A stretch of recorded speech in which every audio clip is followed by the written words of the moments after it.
Good evening everyone. আজকের ক্লাসে আমরা টপ 30 এমসিকিউ সিরিজকেই কন্টিনিউ করব। আজকে আমরা ইকোনমিক্সের 30টি প্রশ্ন দেখব।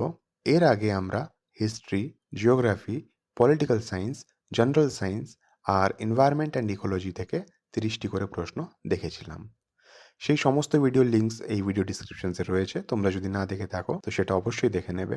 আজকে আমরা ইকোনমিক্স থেকে যে 30টি প্রশ্ন এনেছি সেটি কিন্তু খুবই ইম্পর্টেন্ট প্রশ্ন রয়েছে, কারণ এই প্রশ্নগুলোকে বেশিরভাগ এক্সামেই রিপিট হতে দেখা গেছে, আর এই প্রশ্নগুলো ইকোনমিক্সের খুব বেসিক জায়গা থেকে বিলং করে। সো সেশনটা সম্পূর্ণ দেখার চেষ্টা করবে। ভিডিওকে একটা লাইক করে দাও আর তোমার ফ্রেন্ডসদের সাথে এই ভিডিওটাকে শেয়ার করে দাও। যদি চ্যানেলে নতুন থাকো তাহলে চ্যানেলটিকে সাবস্ক্রাইব করে নাও, কারণ এই চ্যানেলটি খুবই কাজে আসবে তোমার পরে। তাহলে আর দেরি না করে দেখে নেব আমরা আজকের প্রথম প্রশ্ন। Name the international financial institution which control the exchange value of currencies of different countries. প্রশ্নে বলা হচ্ছে সেই সংস্থাটির নাম বলো যে কারেন্সি এক্সচেঞ্জের ভ্যালুকে কন্ট্রোল করে। অপশনসে রয়েছে IMF, federal reserve system of USA, international bank for reconstruction and development, নাকি নান অফ দি অ্যাবভ। আর এর সঠিক উত্তর হলো আইএমএফ, ইন্টারন্যাশনাল মনিটারি ফান্ড।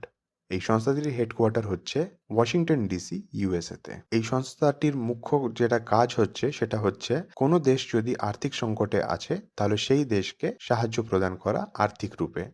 কিন্তু সেটা অবভিয়াসলি কিছু এদের কন্ডিশনস থাকে, যেমন রিসেন্টলি পাকিস্তানে আর্থিক সমস্যা এসেছে আর পাকিস্তান এদেরকে অ্যাপ্রোচ করেছিল। তো এনাদের দিক থেকে একটা লোক তাদের পাকিস্তানে গেছে, আর পাকিস্তানে যাওয়ার পরে তাদের অর্থব্যবস্থাকে ঠিকমতো বুঝেছে, ইকোনমিক সিস্টেমটা কি করে চলছে সেটা বুঝেছে। বোঝার পরে এদের পোষায়নি, সো এরা টাকা দেয়নি পাকিস্তানকে।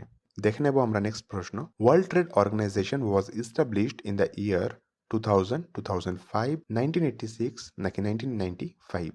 আর এর সঠিক উত্তর হলো 1995, মানে অপশন ডি। ওয়ার্ল্ড ট্রেড অর্গানাইজেশনের হেডকোয়ার্টার কোথায় আছে? সেটি হচ্ছে জেনেভা, সুইজারল্যান্ডে। নেক্সট প্রশ্ন দেখবো আমরা। Revenue from agricultural income tax is collected and received by, মানে এগ্রিকালচার থেকে ইনকাম ট্যাক্স কে কালেক্ট করে? অপশনসে রয়েছে local self government, local self গভর্নমেন্টের আন্ডারে পড়ে যাবে তোমার পঞ্চায়েত। অপশন বি রয়েছে both union and state government. Option C রয়েছে শুধু ইউনিয়ন গভর্নমেন্ট, নাকি অপশন ডি রয়েছে স্টেট গভর্নমেন্ট। আর এর সঠিক উত্তর হলো option D, state government. Agriculture related যা কিছু ট্যাক্স হয় সেটা স্টেট গভর্নমেন্ট কালেক্ট করে। পরের প্রশ্ন দেখবো আমরা। Centre state financial relations are looked after by. প্রশ্নে বলা হচ্ছে যে সেন্টার স্টেটের যে ফিনান্সিয়াল রিলেশন আছে সেটা কে দেখাশোনা করে? অপশনসে রয়েছে ministry of finance, planning commission, finance commission, নাকি সরকারিয়া কমিশন। এর সঠিক উত্তর হলো finance commission. Finance commission central state financial রিলেশনকে দেখাশোনা করে। এক বছরে সেন্টার গভর্নমেন্ট কতটা রেভিনিউ জেনারেট করলো নানা রকম সোর্স থেকে, যেমন ট্যাক্স হতে পারে, ডিসইনভেস্টমেন্ট, ডিসইনভেস্টমেন্ট মানে কোনো কোম্পানি বিক্রি করে দেওয়া, সেখান থেকেও যা টাকা প্রফিট হচ্ছে, বা কোনো দেশকে টাকা ধার দিয়ে রেখেছে তো সেই সুদ থেকে যা টাকা অর্জন হচ্ছে, সেই সমস্ত রেভিনিউ জেনারেট করা হলো একটা বছরে, সেখান থেকে কত টাকা কোন স্টেটকে দিতে হবে, এই সাজেশনগুলো, এই পলিসিগুলো ফিনান্স কমিশন বানিয়ে পার্লামেন্টে পেশ করে, আর তারপরে সেটা অ্যাপ্রুভড হয়। এটি কনস্টিটিউশনের কোন আর্টিকেলে উল্লেখ আছে যে ফিনান্স কমিশন হতে হবে? এটা যদি কেউ জেনে থাকো তাহলে অবভিয়াসলি কমেন্ট করো। নেক্সট প্রশ্ন দেখবো আমরা। SEBI is the acronym of. সেবির ফুল ফর্ম চেয়েছে, খুব সহজ প্রশ্ন। এর ফুল ফর্ম হলো security and exchange board of India. Next প্রশ্ন দেখবো আমরা। আচ্ছা, সেবির বিষয়ে দুটো কথা তোমাকে আগে বলে দিই, তারপর আমরা নেক্সট প্রশ্নে যাচ্ছি। সেবির হেডকোয়ার্টার কোথায় আছে? এটি মুম্বাইয়ে আছে। সেবি কবে এস্টাবলিশড হয়েছিল? এটা 88-এ এস্টাবলিশড হয়েছিল, 1988-তে। কিন্তু এটা কাজ করতে কবে থেকে শুরু করেছিল? এটা 1992, মানে 1992 থেকে কাজ করতে শুরু করেছিল।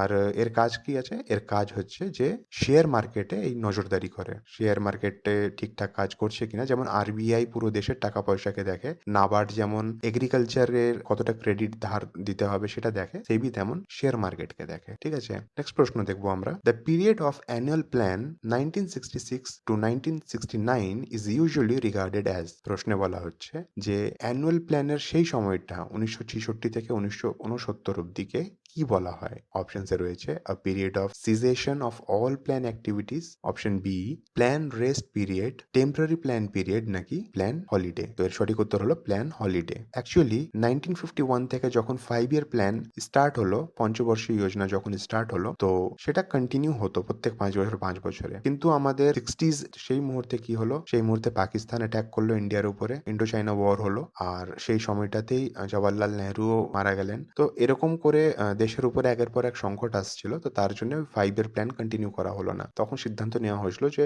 প্রত্যেক বছর একটা করে প্ল্যান রাখা হবে। তো এই 1966 থেকে 1969 অব্দি অ্যানুয়াল প্ল্যানসকে রাখা হলো। তো সেই প্ল্যানকে প্ল্যান হলিডে বলা হতো। আচ্ছা, নেক্সট প্রশ্ন দেখবো আমরা।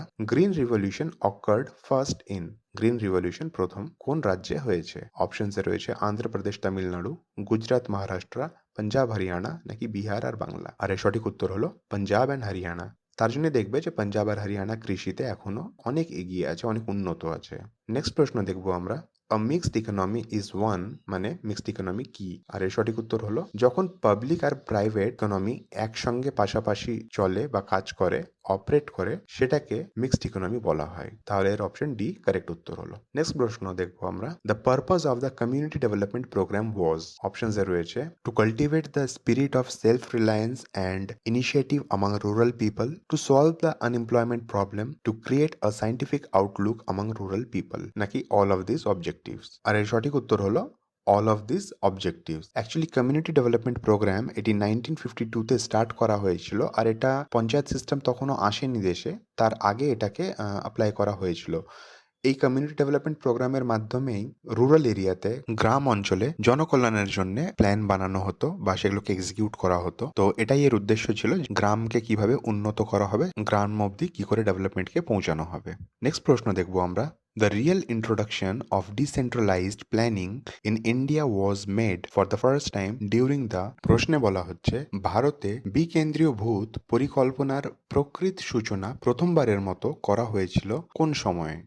সেটা হয়েছিল যখন পঞ্চায়েত রাজ অ্যাক্ট পাস হয়েছিল, আর সেটি হয়েছিল 1992 সালে, মানে 1992-তে। ঠিক আছে, সেটাকেই অ্যাকচুয়ালি ডিসেন্ট্রালাইজেশন অফ ইন্ডিয়া বলা হয়, কারণ একদম রুরাল এরিয়াতেও লোকের হাতে ক্ষমতা বা পাওয়ার এসেছিল, যাতে ওরা নিজের জন্য কিছু কাজ করতে পারে। তো এর সঠিক উত্তর হলো সেই অনুযায়ী 8th প্ল্যান, কারণ 1992-তে 8 নম্বর 5 এর প্ল্যানটা চলছিল। আচ্ছা, তোমাদের মধ্যে যদি কেউ জানো তো একটু কমেন্ট করে জানাও, এটা সাবজেক্ট থেকে একটু সরে প্রশ্ন। 1992-এ পঞ্চায়েত রাজ সিস্টেমকে কনস্টিটিউশনে জায়গা দেওয়া হয়েছিল অ্যামেন্ডমেন্টের মাধ্যমে। সেটি কত নম্বর অ্যামেন্ডমেন্ট ছিল?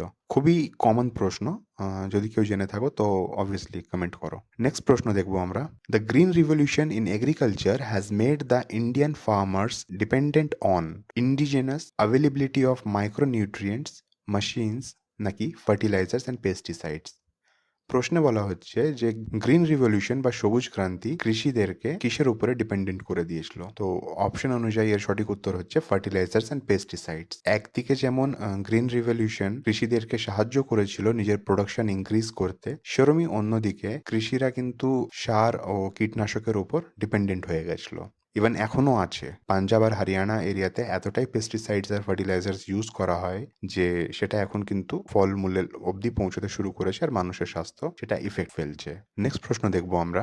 Which 5 year plan was suspended 1 year before its scheduled, মানে কোন পঞ্চবর্ষীয় যোজনা 5 বছর কমপ্লিট হওয়ার আগেই সাসপেন্ড করে দেওয়া হয়েছিল? খুবই সহজ প্রশ্ন, আর মনে রাখাটাও খুব সহজ। এর সঠিক উত্তর হলো 5th 5 year প্ল্যান, মানে যেটা 5 নম্বরের 5 year প্ল্যান ছিল সেটাই কিন্তু নিজের 5টা বছর কমপ্লিট করতে পারেনি, কারণ তখন ইন্দিরা গান্ধী সরকার ফেল হয়ে যায়, ইলেকশন ভোটে হেরে যায়, আর মোরারজি দেশাই সরকার আসে, আর সে তখন নিজের স্টাইলে একটা অন্য প্ল্যান আনে, যেটা নাম দেওয়া হয় রোলিং প্ল্যান। নেক্সট প্রশ্ন দেখবো আমরা। Epics bank for supplying agricultural credit is, এই প্রশ্নটা আমি বোধহয় দ্বিতীয় না তৃতীয় নম্বর প্রশ্ন সলভ করতে গিয়ে তোমাকে উদাহরণ দিয়েছিলাম, এটার এক্সাম্পল দিয়েছিলাম। প্রশ্ন জিজ্ঞেস করা হচ্ছে যে এগ্রিকালচার ক্রেডিট মানে কৃষি ক্ষেত্রে যে ধার দেওয়া হয়, সেই সংস্থার সর্বোচ্চ ব্যাংক কোনটি? আর অপশন থেকে তুমি বুঝতেই পারছো এর উত্তর হলো নাবার্ড। সো সঠিক উত্তর হয়ে গেল নাবার্ড। নেক্সট প্রশ্ন দেখবো আমরা। ফিনান্স কমিশন ইজ, অপশনসে রয়েছে a constitutional body appointed by president every 5 years to review the centre state financial relationship. আর আমরা অপশনস দেখবোই না, এই অপশনটাই কারেক্ট আছে। অপশনসে বলা হয়েছে যে ফিনান্স কমিশন হচ্ছে একটি কনস্টিটিউশন বডি যেটি প্রেসিডেন্ট দ্বারা প্রত্যেক 5 বছরে গঠন করা হয় সেন্টার স্টেট ফিনান্সিয়াল রিলেশনশিপটাকে দেখার জন্য। কনস্টিটিউশনাল বডি আর নন কনস্টিটিউশনাল বডি আশা করি তোমরা জানো, আর না জেনে থাকো তো আমি একটু বলে দিই যে কনস্টিটিউশন বডি হচ্ছে যেটি কনস্টিটিউশনে, ভারত সংবিধানে কোনো আর্টিকেলের আন্ডারে বানানো হয়, যেমন ফিনান্স কমিশন আর্টিকেল 280-র আন্ডারে কিন্তু গঠন করা হয়। ঠিক আছে, 280-তে এটা লেখা আছে যে ফিনান্স কমিশন একটা হতে হবে, কিন্তু প্ল্যানিং কমিশন বা নীতি আয়োগ কোথাও কিন্তু লেখা নেই। তো সেটা হয়ে গেল নন কনস্টিটিউশনাল বডি। ঠিক আছে, পরের প্রশ্ন দেখবো আমরা ফিসকাল ডিফিসিয়েট মেজার্স। ফিসকাল ডিফিসিয়েট দিয়ে আমরা কি মাপতে পারি বা কিসের মেজারমেন্ট এটা? এর সঠিক উত্তর হলো the amount of increase in the government's debt. Fiscal deficit হচ্ছে, ধরে নাও এক বছরে, যেমন এবার বাজেট পেশ হবে আমাদের, এই ফেব্রুয়ারির প্রথম সপ্তাহে বাজেট পেশ হচ্ছে। বাজেট পেশে সরকার নিজের রেভিনিউ জেনারেটটা বলবে যে একটা বছরে আমরা এত টাকা আর আর্ন করেছি, নানা রকমের বিজনেস সোর্স, ট্যাক্সেস, সমস্ত কিছু দিয়ে এত টাকা আর্ন করেছি, আর আমাদের এত টাকা জনকল্যাণে ব্যয় হয়েছে। তো এই আয় আর ব্যয়ের মধ্যে যদি কিছু টাকা বেশি ব্যয় হয়ে থাকে, ধরে নাও ১০০ টাকা তারা আর্ন করেছে আর ১১০ টাকা তাদের ব্যয় হয়েছে, তো এই ১০ টাকা যে আছে, ১০ টাকাটা বাড়তি হয়েছে, রাইট?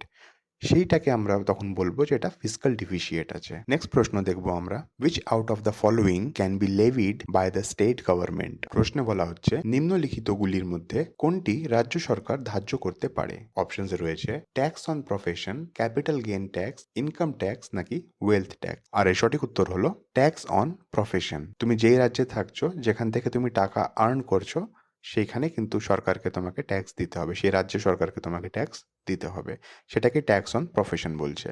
অনেকে যদি তোমাদের মধ্যে কেউ বিজনেস করে থাকো, তো জানো যে মিউনিসিপ্যালিটিতে গিয়ে একটা প্রফেশন ট্যাক্স একটা জমা করতে হয়। ওয়েলথ ট্যাক্সটা এখন উঠে গেছে, আর ক্যাপিটাল গেইন ট্যাক্স মানে হচ্ছে তুমি লটারি বা কেবিসি থেকে টাকা জিতলে তো সেখানে সরকারকে টাকা দিতে হবে, আর ইনকাম ট্যাক্সটা তো অবভিয়াসলি সবাই জানোই তোমরা। নেক্সট প্রশ্ন দেখবো আমরা, a system of panchayat raj existed even before 1947 in. প্রশ্নে বলা হচ্ছে কোন রাজ্যে ১৯৪৭-এর আগেও পঞ্চায়েত রাজ এক্সিস্ট করত?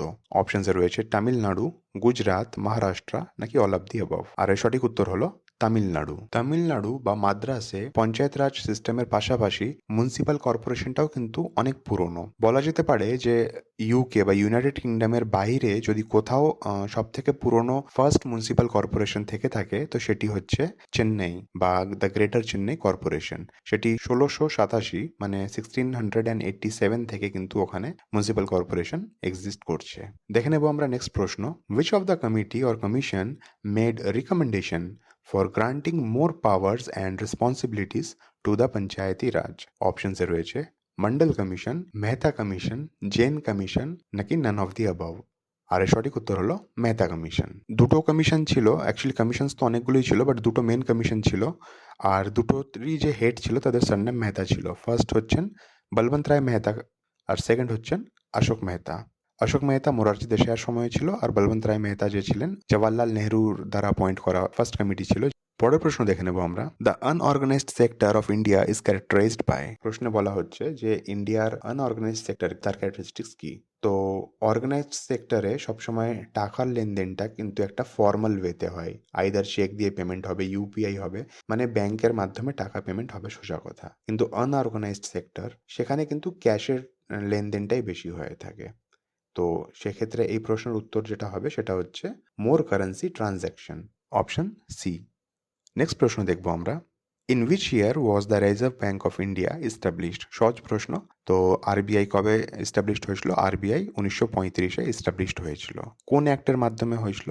তো আরবিআই অ্যাক্ট 1934 এর মাধ্যমে এটাকে এস্টাবলিশড করা হয়েছিল। নেক্সট প্রশ্ন দেখব, rolling plan covered the period. তো রোলিং প্ল্যান কবে থেকে স্টার্ট হয়েছিল? রোলিং প্ল্যান স্টার্ট হয়েছিল মোরারজি দেশাই সরকারে, আর মোরারজি দেশাই সরকার কবে গঠন করেছিলেন?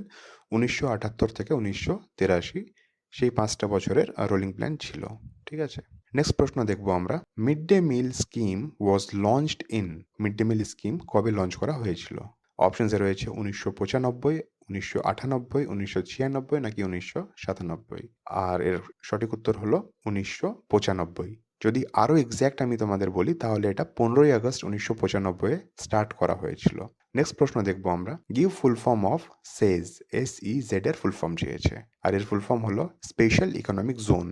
স্পেশাল ইকোনমিক জোন একটা এমন এরিয়া হয় দেশের মধ্যেই, যেখানে বিজনেস করার উপরে ট্যাক্সের উপরে কিছু ছাড় দেওয়া হয়। ধরো পুরো দেশে হয়তো কোনো একটা পার্টিকুলার বিজনেস চালাতে গেলে সেই কোম্পানির মালিককে 20% ট্যাক্স দিতে হচ্ছে। এটা একটা এক্সাম্পল দিচ্ছি আমি। 20% ট্যাক্স দিতে হচ্ছে। তো সে যদি সেজে নিজের বিজনেসটাকে রান করছে, তো সেই ক্ষেত্রে তাকে ট্যাক্স একটু কম দিতে হবে। কিছু একটা ছাড় থাকে স্পেশাল রকমের, ওকে? ইন্ডিয়াতে অনেকগুলোই সেজ আছে, আর আমাদের এখানেই ওয়েস্ট বেঙ্গলেও অনেকগুলো সেজ এরিয়া আছে। তো ২-১ টার নাম তোমরা কমেন্ট বক্সে আমাকে জানিয়ে দাও। নেক্সট প্রশ্ন হলো, the concept of 5 year plan in constitution of India is borrowed from. এই পঞ্চবর্ষীয় যোজনা কোথায় থেকে ধার করা হয়েছিল? আর এর উত্তর হলো রাশিয়া। বাদবাকি অপশনস আমি পড়লামই না, কারণ সঠিক উত্তরটা মনে রাখো তোমরা। আর এই কোশ্চেনটা কিন্তু রিপিটেটিভ, এই বছরও মনে হয় এটা WBCS এ জিজ্ঞেস করেছিল প্রিলিমসে। ঠিক আছে, নেক্সট প্রশ্ন দেখবো আমরা। Golden revolution is related to. অপশনসে রয়েছে প্রিশিয়াস মেটাল, পালসেস, জুট, নাকি হর্টিকালচার অ্যান্ড হানি। তো এর সঠিক উত্তর হলো হর্টিকালচার অ্যান্ড হানি, মানে মধু আর ফল এইসব চাষ করাকে গোল্ডেন রেভলিউশন বলা হয়েছে। জুটকে গোল্ডেন ফাইবার বলা হয়েছে, তুলোকে সিলভার ফাইবার বলা হয়েছে। ঠিক আছে, পালসেসের জন্য যেটা করা হয়, মানে ডালের জন্য যেটা করা হয়, ডাল যেটা আমরা রান্না করে খাই, সেই ডালের জন্য যেটা করা হয় সেটা হচ্ছে ইয়েলো রিভলিউশন। ওকে, নেক্সট প্রশ্ন দেখবো আমরা। The iron and steel plant of Rourkela and Durgapur were conceived under the. অপশনসে বলা হচ্ছে যে রাউরকেলার আয়রন অ্যান্ড স্টিল প্লান্ট আর দুর্গাপুরের আয়রন অ্যান্ড স্টিল প্ল্যান্টটা কোন 5 ইয়ার প্ল্যানের আন্ডারে গঠন করা হয়েছিল বা স্থাপনা করা হয়েছিল? তো এর সঠিক উত্তর হবে সেকেন্ড 5 ইয়ার প্ল্যান। সেকেন্ড 5 ইয়ার প্ল্যানে রাউরকেলাটা যে আছে সেটা জার্মানির সাহায্যে স্থাপনা করা হয়েছিল, আর দুর্গাপুরে যেটা আছে সেটা ব্রিটিশদের হেল্পে স্থাপনা করা হয়েছিল। এছাড়াও আরও দুটো আছে, একটা হচ্ছে ভিলাই ইস্পাত কারখানা, আর একটা হচ্ছে বোকারোতে। বোকারোটা থার্ড 5 ইয়ার প্ল্যানের সময় স্থাপনা করা হয়েছিল, আর বোকারোটা রাশিয়াদের হেল্পে করা হয়েছিল, আর ভিলাইটাও কিন্তু রাশিয়াদের হেল্পেই করা হয়েছিল। ঠিক আছে, নেক্সট দেখে নেব আমরা। Which of the following rates are not determined by the Reserve Bank of India. প্রশ্নে বলা হল নিচের কোন হার ভারতীয় রিজার্ভ ব্যাংকের দ্বারা নির্ধারিত হয় না? এই কনসেপ্টগুলো জানা থাকলে খুবই সহজ প্রশ্ন এটা। তো অপশনসে রয়েছে repo rate, SLR, CRR, prime lending rate. তো এর সঠিক উত্তর হলো প্রাইম লেন্ডিং রেট। দেখো, রেপো রেট প্রত্যেক 3 মাসের গ্যাপে RBI রিলিজ করে, সেটা অবভিয়াসলি RBI কন্ট্রোল করে, RBI ডিটারমাইন করে। SLR, CRR, কোনো একটা ব্যাংক যদি তুমি খুলতে চাও কোথাও, তো তোমাকে আগে SLR আর CRRটা মেনটেন করতেই হয়। আর রইলো কথা প্রাইম লেন্ডিং রেট, তো সেটা একটা ব্যাংক ডিটারমাইন করে। একটা কমার্শিয়াল ব্যাংকে তুমি যদি লোন নিতে যাও, আর তুমি যদি তার প্রেফার্ড কাস্টমার হও, মানে ধরো তুমি তোমার ব্যাংক অ্যাকাউন্টে প্রত্যেক মাসে 5 লাখ করে জমা করছো, আর আমি আছি, আমি সেই ব্যাংকে ধরে নাও প্রত্যেক মাসে হয়তো 500 টাকা করে জমা করছি। কন্ডিশন হিসেবে তুমি ওর প্রেফার্ড কাস্টমার হলে, রাইট? তোমাকে সে গুরুত্বটা বেশি দেবে। তো তার জন্য তুমি যখন ওর কাছ থেকে লোন চাইতে যাবে, তো তোমাকে লোনের রেটেও কিন্তু কিছু ছাড় দেবে। ধরো তোমার জন্য হয়তো সেটা 8% রইলো, আমার জন্য হয়তো সেটা 10 বা 12% হতে পারে। ঠিক আছে, তো সেটাকেই প্রাইম লেন্ডিং রেট বলা হয়। নেক্সট প্রশ্ন দেখবো আমরা।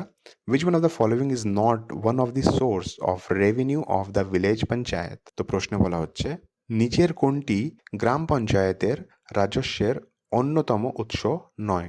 অপশনসে রয়েছে local taxes on land, house tax, government grants, নাকি ইনকাম ট্যাক্স। আর এর সঠিক উত্তর হলো ইনকাম ট্যাক্স। বাদবাকি সবকটা ট্যাক্সই পঞ্চায়েত কালেক্ট করে। তোমাদের যদি বাড়ি গ্রামে থাকে তো অবভিয়াসলি গ্রামে তুমি জানোই যে ট্যাক্স নিতে আসে, আর না হলে ব্লকেও গিয়ে জমা করা যেতে পারে। কিন্তু ইনকাম ট্যাক্সটা বছরে কিন্তু সরকারকে জমা দিতে হয়, রাইট? নেক্সট প্রশ্ন দেখবো আমরা। World development report is published by. World development report কে পাবলিশ করে? সহজ প্রশ্নের সহজ উত্তর, world development report world bank publish করে। আর এই ওয়ার্ল্ড ব্যাংকের হেডকোয়ার্টার কোথায় আছে? এটাও ওয়াশিংটন ডিসিতে আছে। ওকে, নেক্সট প্রশ্ন দেখব। Which group of the society is worst affected by the continuous inflationary price rise? অপশনসে রয়েছে self employed group, fixed income group, traders and merchants, নাকি দ্য ইনভেস্টার্স ক্লাস। প্রশ্নে বলা হচ্ছে ক্রমাগত মূল্যস্ফীতি বৃদ্ধির ফলে সমাজের কোন গোষ্ঠী সবচেয়ে বেশি ক্ষতিগ্রস্ত হয়? তো এর সঠিক উত্তর হলো ফিক্সড ইনকাম গ্রুপ। খুব সহজ আর কমন সেন্সের প্রশ্ন এটা। যদি কোনো জিনিসের দাম বেড়ে থাকে, তো অবভিয়াসলি যারা সেলফ এমপ্লয়েড আছে, মানে ডাক্তার, উকিল, ইঞ্জিনিয়ার, এরা নিজের রেট বাড়িয়ে দেবে। যারা বিজনেস করছে তারা জিনিসের দাম বাড়িয়ে দেবে, তো প্রফিটটাও বেড়ে যাবে। যারা কিছুতে ইনভেস্ট করছে তো রিটার্নটাও কিন্তু ভালো এক্সপেক্ট করবে তারা, তাই না? কিন্তু ইনকাম, যারা ফিক্সড স্যালারি গ্রুপের মানুষজন আছে, তাদের স্যালারি তো হুট করে বাড়বে না। আজকে যদি আলু পটলের দাম বাড়ে, তো আজকেই তার স্যালারিটা বেড়ে যাচ্ছে না।